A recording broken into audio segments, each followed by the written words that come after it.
really have had an amazing life. I mean, a really hard life. A lot of people have tough things. You've had tough things.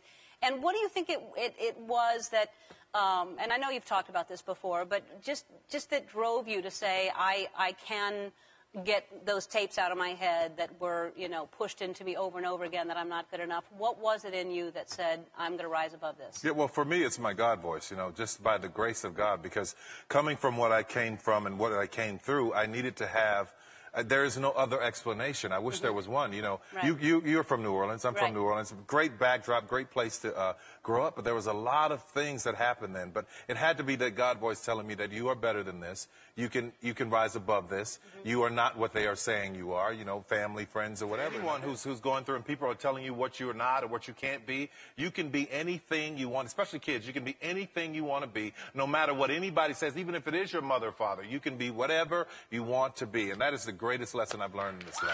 Yeah.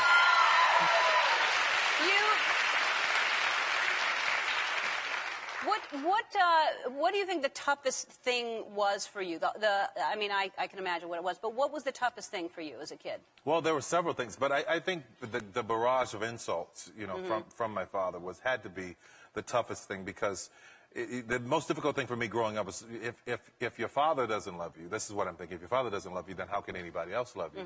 But what I've since found out, then, sitting here at 41, is that he did what he knew how to do. He did the best that he could do.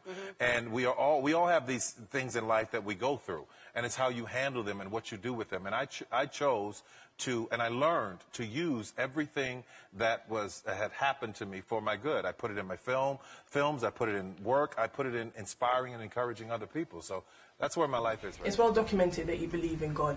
How does that belief affect your career, would you say?